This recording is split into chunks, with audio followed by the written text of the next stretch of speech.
काय हो मुंबई बंदर उमदा,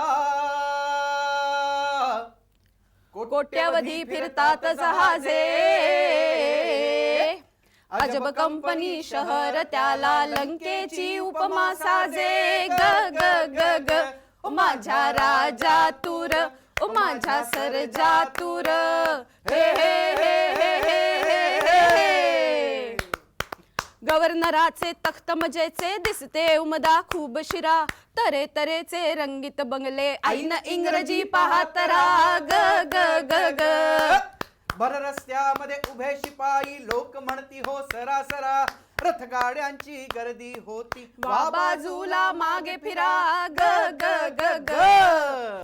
क्या बात है. एवढ्या सुंदर गाण्यांनी आपण सुरुवात केलेली आहे आणि तुम्हाला प्रश्न पडला असेल की बुकटॉक्समध्ये आज हे गाणी वगैरे काय आहे, तर हे आपलं बुकटॉक्सच आहे आणि बुकटॉक्समध्ये आपण बोलणार आहोत कथाकथनाच्या एका वेगळ्या आणि खास फॉर्मॅटबद्दल. नमस्कार, मी प्राची कुलकर्णी. बुकटॉक्समध्ये तुम्हा सगळ्यांचं स्वागत. आज बुकटॉक्समध्ये दोन खास पाहुणे आपल्याबरोबर आलेले आहेत. धनश्री आणि अक्षय आपल्याबरोबर आहेत आणि हे जे गाणं म्हणले ना त्याच्याच माध्यमातनं, गाणं आणि कथाकथनाच्या या सगळ्या फॉर्मॅटच्या माध्यमातनं ते कहाणी सांगतायत मुंबई नगरीची. काय हा नेमका फॉर्मॅट आहे आपण जाणून घेऊयात. अक्षय, दास्तान गोई उर्दू फॉर्मॅट तू मराठीमध्ये आणलायस. काय असतं हे दास्तान गोई सगळ्यात आधी सांग. सोपा शब्द आहे. दास्तान हा शब्द आपण अनेक हिंदी गीतातून ऐकलेला आहे, हिंदी गोष्टींमधून ऐकलेला आहे. तर दास्तान म्हणजे कथा, कहाण्या, गोष्टी, अफसाने, किस्से. आणि गोई, गोई म्हणजे त्या सांगणे किंवा सादर करणे, आणि दास्तान गोई म्हणजे कथा सांगणे किंवा सादर करणे. अर्थात हा उत्तर भारतातला एक कला प्रकार आहे. आपल्या भारतात तो आला, तो पर्शियामधनं आल्या आणि साधारणपणे 8व्या-9व्या शतकात याची सुरुवात झाली असं समजलं जातं. भारतात मुघल सत्ता जेव्हा प्रभावी होती तेव्हा खास करून अकबराच्या काळामध्ये हा कला प्रकार भारतात रुजला आणि इथे पर्शियामधून आला तेव्हा या दास्ताचे दोन प्रमुख घटक होते, एक रज्म आणि दुसरा बज्म. रज्म म्हणजे ज्याच्यात युद्धवर्णन आहेत अशा गोष्टी, आणि बज्म म्हणजे त्याच्यात शेरोशायरी, मैफिली, गाणी अशा गोष्टी आहेत, असे घटक आहेत अशा गोष्टी. पण भारतात आल्यानंतर त्याला दोन अजून घटक येऊन मिळाले. तर त्यातला पहिला आहे अय्यारी. अय्यारी म्हणजे चतुरपणा, चलाखपणा, आणि तिलिस्म. तिलिस्म म्हणजे जादू. त्यामुळे भारतात जेव्हा हे सगळं सादर व्हायला लागलं तेव्हा त्याला एक वेगळे रंग चढले, अवधी रंग, उर्दू रंग चढले आणि हा कला प्रकार सामान्यांपर्यंत पोहोचला.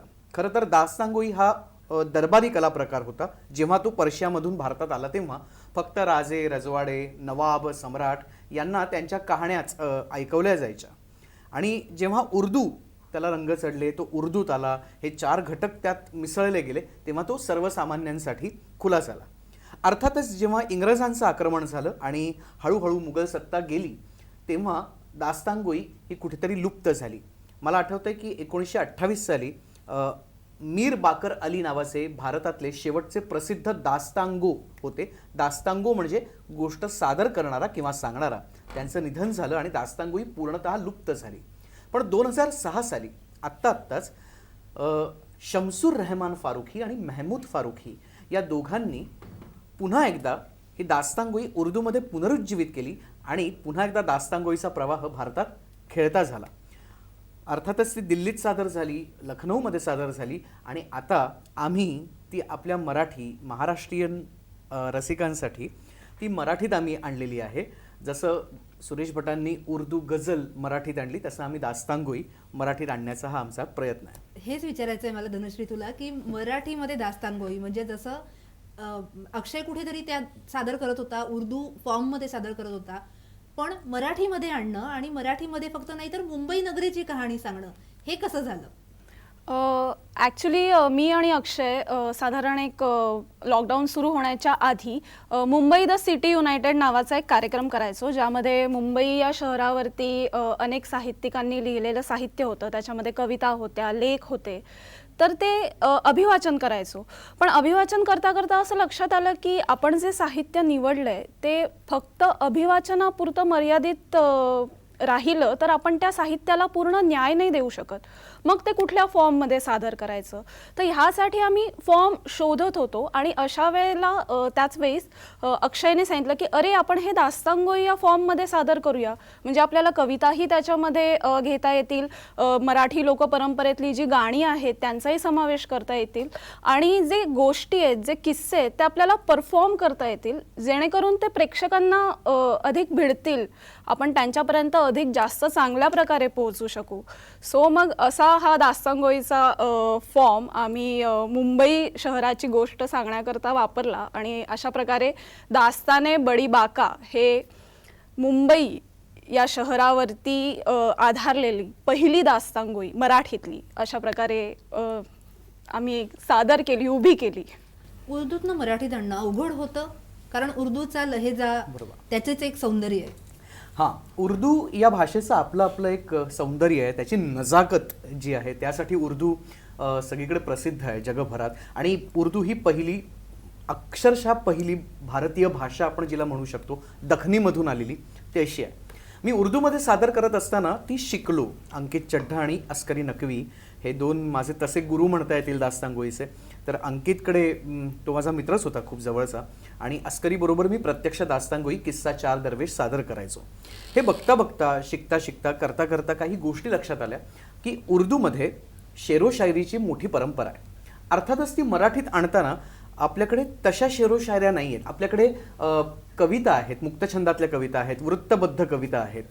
तर काय करता येईल म्हणून आम्ही किस्से आणि किस्स्याला किस्से जोडताना मराठी लोकपरंपरेतली गीतं, मग ती ओवी, दिंडी, साक्या वगैरे या सगळ्या आपल्याकडे वृत्त आहेत, मुक्तछंदातल्या काही कविता, ज्यात माझ्या स्वतःच्याही काही कविता आहेत, अशा पद्धतीने त्या गुंफून मराठीमध्ये आम्ही ती विणली दास्तांगोई. त्याच्यामुळे मध्ये कुठलंही इन्फॉर्मेटिव्ह, माहितीपूर्ण निवेदन न घेता गोष्टीतनं कविता, कवितेतनं गाणं, गाण्यातनं पुन्हा गोष्ट, अशा पद्धतीने तो शेला गुंफलेला आहे. यातली प्रत्येक कविता, यातला प्रत्येक किस्सा ही एक स्वतंत्र दास्ताच सांगतो. ती फक्त गाणी आहेत म्हणून गाणी आहेत अशातला भाग नाही, किंवा कविता आहेत म्हणून कविता आहेत अशातला भाग नाही. तर तो विषय पुढे नेतात, ती कथा पुढे, दास्ता पुढे सरकवतात, म्हणून त्या पद्धतीने ती आलेली आहे. धनश्री, जसं तू म्हणलीस की लॉकडाऊनच्या काळात तुम्ही ठरवलं हे करायचं. लॉकडाऊनच्या काळात काहीतरी डेव्हलप करणं, जेव्हा तुमच्या भेटी होत नाहीयेत आणि नवीन पूर्ण सगळं काहीतरी घेऊन येत आहे, अवघड होतं? थोडंसं अवघड होतं आणि बरंचसं सोपं होतं असं मी म्हणेन. कारण आम्ही हे सगळं साहित्य जमवत होतो, त्याचं बरंचसं साठा आमच्याकडे झालेला. आणि लॉकडाऊनच्या काळामध्ये आम्ही झूमवरती एकमेकांच्या सतत संपर्कात होतो आणि अशा प्रकारे रिहर्सल्स करत होतो की ओके, ही कविता आहे ना, मग आपल्याला ही कविता अशी घेता येते, मग हा आपण लेख, ही गोष्ट आपण मग इकडे थोडंसं एडिटिंग करूया. असं करता करता असं म्हणूया की जे प्री प्रोडक्शन होतं ते सगळं आम्ही या लॉकडाऊनच्या काळामध्ये झूमवरती हे सगळं केलं. आणि जेव्हा आम्ही भेटलो तेव्हा तोपर्यंत आमचं सगळं पाठांतर कसं करायचं आहे, काय करायचं आहे, या बाबतीत संपूर्ण क्लॅरिटी आम्हा दोघांनाही होती. त्याच्यामुळे जेव्हा भेटलो तेव्हा रिहर्स करून एक 4 ते 5 दिवसामध्ये पूर्ण दास्तांगोई आम्ही उभी केली. मुंबई नगरीची कहाणी सांगताय तुम्ही अक्षय. मुंबई नगरी बद्दल बोलणं, इतक्या लोकांनी आजपर्यंत इतकं लिहिलंय तरी मुंबई कुणाला उलगडत नाही. मुंबई हा विषय का निवडला? अर्थातच मुंबई हा अत्यंत अजस्त्र विषय आहे आणि आमची सगळ्यांची मुळं, मी काय, धनश्री ताई काय, यांची मुळं मुंबईत आहेत. आणि दुसरी गोष्ट, मुंबईवर प्रेम आहे, हे पुरेसं कारण होतं. आणि दास्तांगोई सारखा फॉर्म, शैली, प्रकार मराठीत आणताना आपण काय सादर करू शकतो, तर आपल्या जिव्हाळ्याचा विषय त्यात असला पाहिजे. म्हणजे आपण तो अगदी तन मन धन अर्पून तो करू शकू. तर हा एकमेव विषय होता की मुंबई, की आपल्या शहरातल्या, आपल्या जगण्यातल्या गोष्टी आपण या शैलीमधून लोकांपुढे आणूयात, जेणेकरून एक नवं काहीतरी पाहिल्याचं समाधान, मुंबईकरांना वेगळी मुंबई दाखवण्याचं समाधान आणि मुंबई बाहेरच्या प्रेक्षकांना मुंबई दर्शन घडवण्याचं समाधान, हे दोन्हीही उद्देश त्यातून साध्य होतील. ही दास्तानगोई बघणं हे तर इंटरेस्टिंग असणारच आहे, पण आता मुंबई तुम्ही कशी सादर करता याची एक झलक जाता जाता आपल्या प्रेक्षकांसाठी झालीच पाहिजे. जरूर. मुंबई कधीही थांबत नाही असं म्हटलं जातं, पण एक गोष्ट अशी होती की जिनं मुंबईच्या गतीला बांध घातला, ती म्हणजे अर्थातच कोविड. या कोविड काळात मुंबई कशी होती मला दिसलेली, ती या कवितेतनं आम्ही त्या दास्तानमधून तुमच्या समोर ठेवतो. नगरी आबाद रहे, नगरी आबाद रहे. शहराच्या नोंदी करून ठेवा. या काळात शहर कसं होतं, शहरात काय काय घडलं, शहरात कोण कोण आलं, शहरातून कोण बेपत्ता झालं, शहराची वाहतूक व्यवस्था कशी होती, शहराची आरोग्य व्यवस्था कशी होती, शहराच्या रस्त्यावरचे सिग्नल सतत भक्क पेटलेले होते की उघडझाप करत होते. सगळ्याच्या सविस्तर नोंदी करा. आठवणीनं काहीही विसरू नका. अजस्त्र शहर आहे हे, अविश्रांत वाहतं आणि धगधगतं. 10 दिशांना राहिलेल्या आणि उरलेल्या माणसांना बोलावून घ्या. शहराच्या कानाकोपऱ्यातला आखो देखा हा लिहून काढा. शहर 4 ठिकाणी नोंदवून ठेवा. शहराचा 8 ठिकाणी बॅकअप घ्या. काही सहस्त्रकानंतरच्या उत्खननात जेव्हा या शहराचा दस्तऐवज हाती लागेल, तेव्हा संशोधकांना अभ्यासासाठी भक्कम विषय मिळेल. या शहरातल्या कानाकोपऱ्यातल्या गोष्टींचं नेमकं काय झालं होतं, या शहरातल्या कानाकोपऱ्यातल्या गोष्टींचं नेमकं काय झालं होतं, ते निष्कर्ष काढू शकतील जो खरं तर अतिशय रोकडा आहे. शहर कसं पोखरत गेलं याचा. शहर कसं पोखरत गेलं याचा. कोरोनाच्या सावटातून सावरल्यानंतर प्रकाशकांकडनं अनेक नवनवीन पुस्तकं बाजारामध्ये आणली जात आहेत. यामध्ये अर्थातच मराठी पुस्तकं तर आहेतच, पण त्याचबरोबर सगळ्यात जास्त संख्या दिसतेय ती अनुवादित पुस्तकांची. स्वागत करूयात नवीन पुस्तकांचं. सहोदर. डॉक्टर माधवी वैद्य यांच्या सहोदर या ग्रंथाचं नाव खूप बोलकं आहे. आरती प्रभू, कवी ग्रेस आणि G.A. कुलकर्णी यांच्या या 3 साहित्यिकांच्या लेखन प्रेरणेमधील समानता शोधण्याचा प्रयास सहोदरमध्ये करण्यात आलाय. पुस्तकवाला प्रकाशननं हे पुस्तक उपलब्ध करून दिलंय. Out focus. ज्येष्ठ चित्रपट समीक्षक दिलीप ठाकूर यांचं नवीन पुस्तक बाजारात आलंय. हिंदी आणि मराठी चित्रपट सृष्टीतल्या दिग्गज व्यक्तिमत्वांविषयीचे लेख, व्यक्तिगत अनुभव आणि चित्रपट सृष्टीतल्या भटकंतीवर या पुस्तकातून प्रकाश टाकण्यात आलाय. आउट फोकस असं या पुस्तकाचं नाव असून अनघा प्रकाशननं ते प्रकाशित केलंय. काळी मांजर.